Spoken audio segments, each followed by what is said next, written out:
American community in South DeKalb County. Many of those diagnosed with environmental cancers worked at Narvie J Elementary School along Flakes Mill Road near the Snapfinger Creek Wastewater Treatment Plant.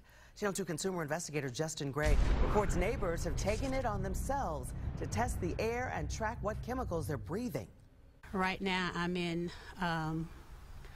battling stage 3 breast cancer. Vivian Wilburn is a retired teacher, and this is her second bout with breast cancer. I've gone through 4 rounds of chemo.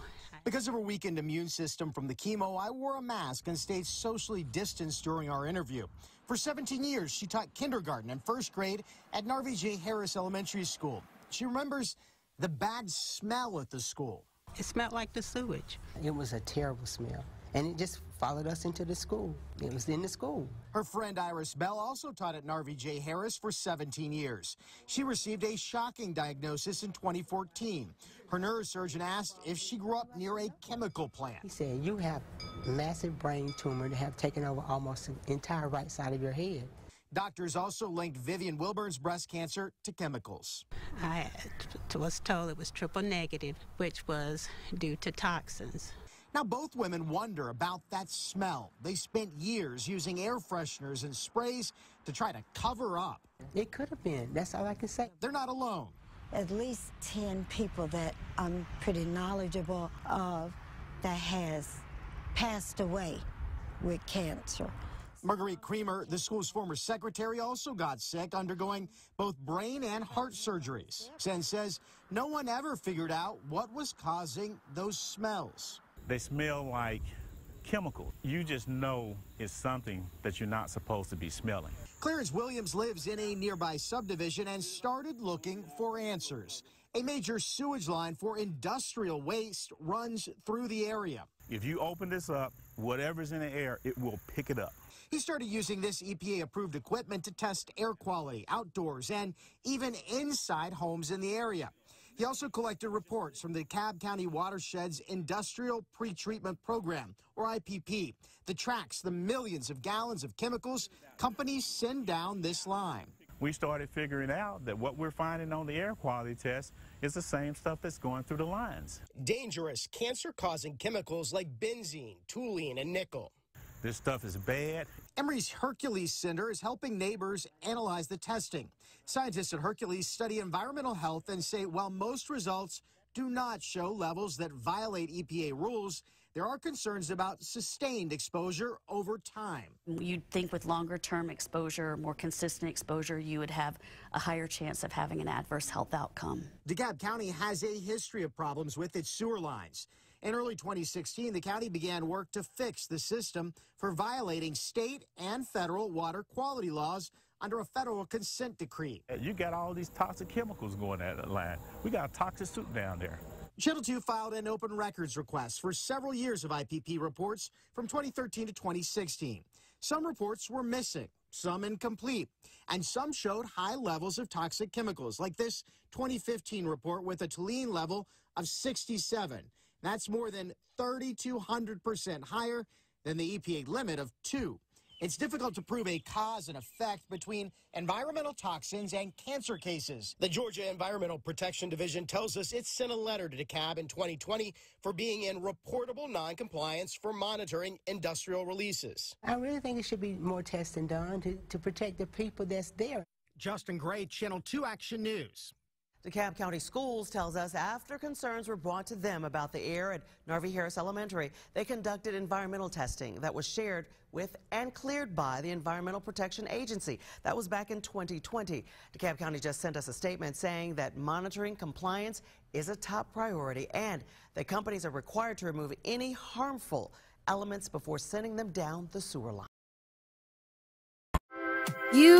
Good morning. Today is Monday, January 16th. The year is 2023. Can you imagine going to work every day for years, working in a building, and there is an odor that you all know exists, but you don't know what it is. And decades later, this odor has caused various cancers for various employees who have died. various cancers in the community. When I saw this report last week, I was like, wow, this is rather shocking. But I'm not shocked because it's welcome to Niggerville, y'all. And we have to understand something. Remember, I told y'all, we didn't create Niggerville. We don't have any, in the process of us not creating Niggerville, we don't have any control over it, whether it's the water we drink, the food that we eat, or the air that we breathe. Clearly, there were some toxins being produced in the air because where they lived at, where the school sits and where that community is at, in a predominantly black area. You all could probably say, well, this could happen anywhere. There are a lot of communities that have similar problems. It's kind of odd that so many of these issues tend to happen in predominantly black neighborhoods. I like to know when that drain line was built. How long have they been allowing those toxins to be carted away to that water treatment facility there? In all those years, nobody thought to test the air. You smell it in the air, and now they're just now starting to do the research. Nobody thought, well, what is that odor in the air? Let's find out what's causing this. And is it harmful? Is it dangerous? Nobody cared. Nobody cared because it was black folks. Black employees, black teachers, black students, black community. They didn't care. Nobody cared. Including the politicians who run these communities. They don't care. It wasn't until people started getting sick, multiple people sick with cancer, various types of cancer, that the community began to say, okay, we need answers to this. What is this? And is it harming us?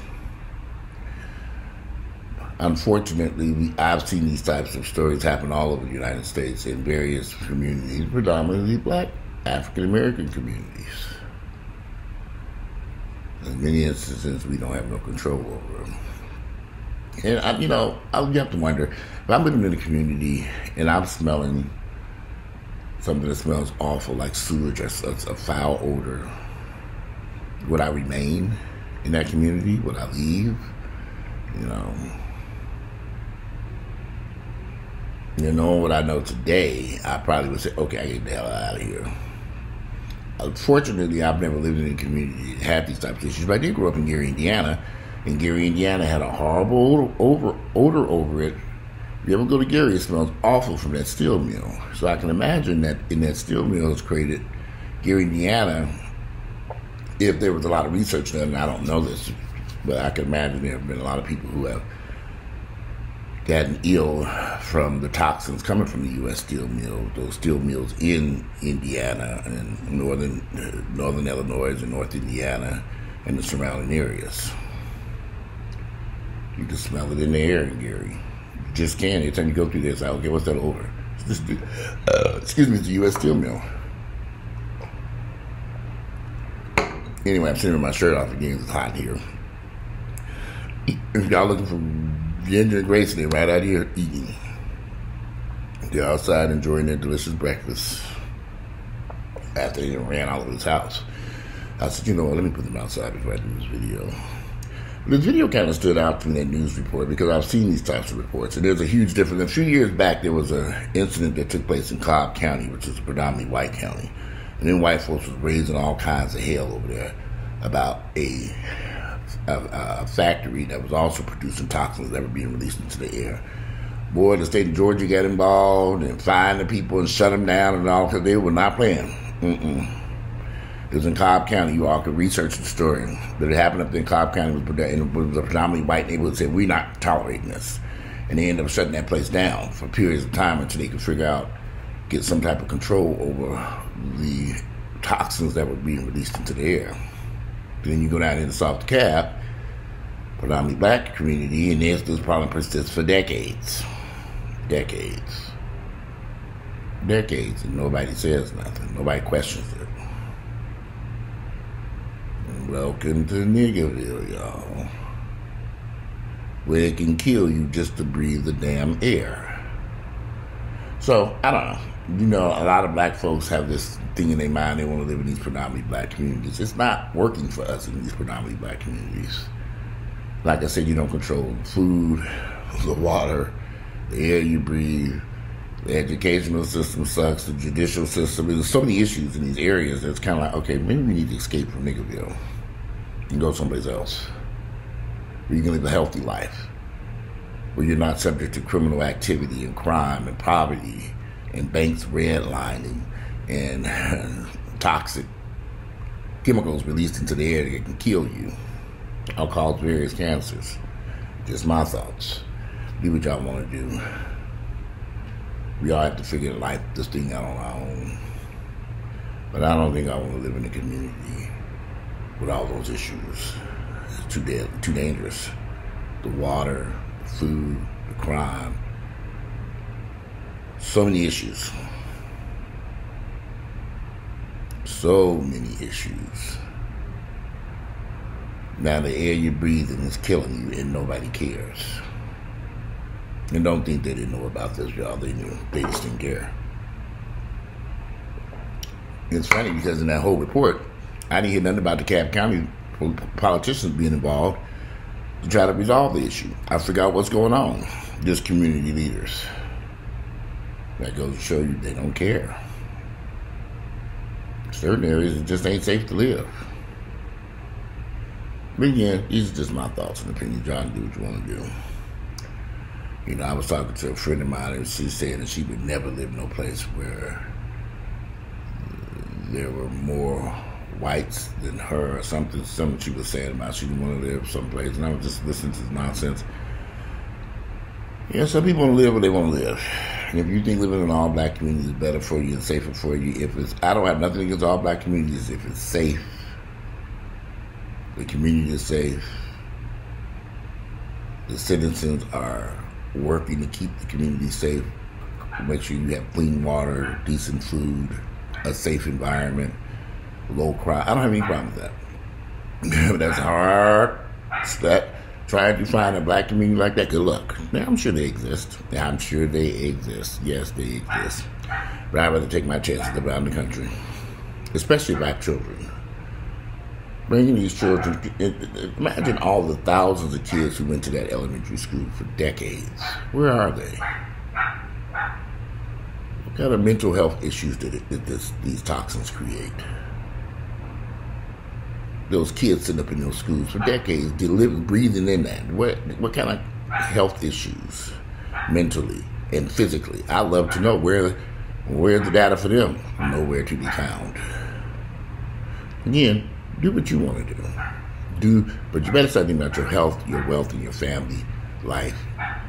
And on a side note, there was an incident that happened here a few weeks ago. A roommate killed his.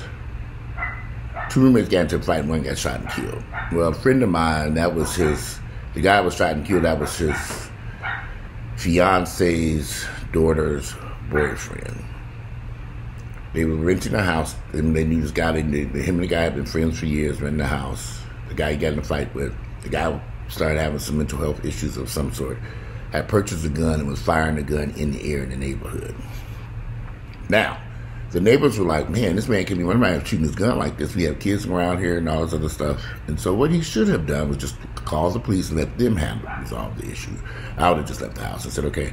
But instead he decided, I'm going to go to the guy. I mean, we roommates, we friends, and say, man, you can't be firing that gun like that. And it escalated into this big thing that, man, somebody taking a gun and shooting, this is not getting in another predominantly black neighborhood. Someone taking a gun and firing bullets into the air or shooting aimlessly should tell you something's not right. Normal people just do not do that. I wouldn't have got involved in that. I would have told the neighbors, call the police, I'm out of here, let me know what happens. If he continues shooting, let the police handle it. That's all you can do. But instead, he tried to resolve himself. He ended up getting to this thing with this young man. He was 28 years of age and he lost his life. And the guy that was firing the gun is in jail, charged with murder. Here's the crazy part. He bought the gun that same day.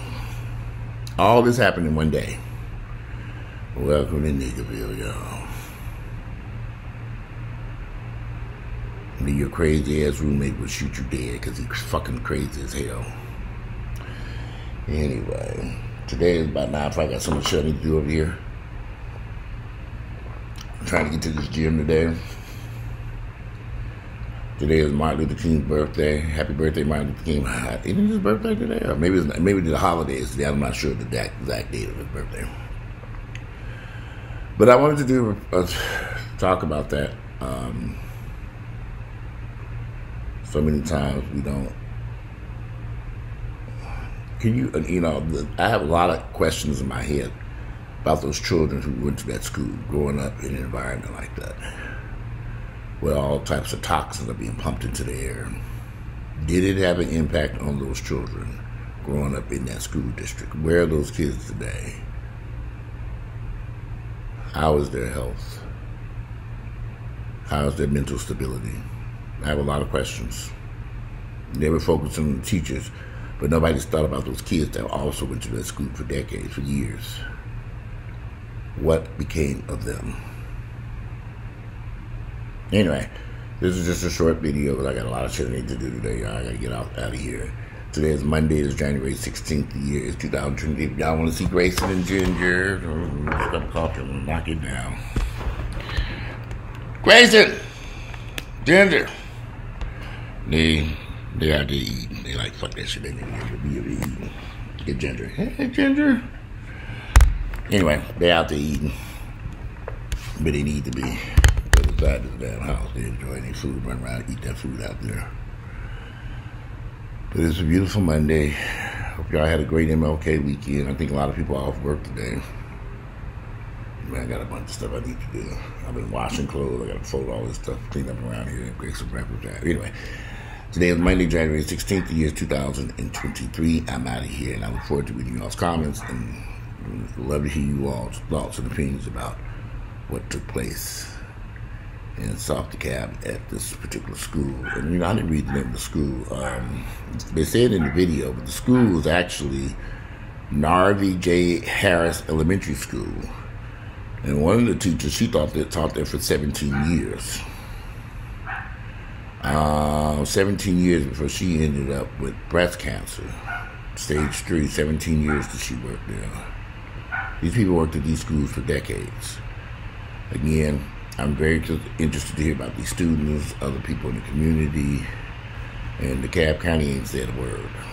Very odd. Anyway, I'm out of here. It's Monday, January 16th, the year 2023. You all have a great and beautiful, productive day.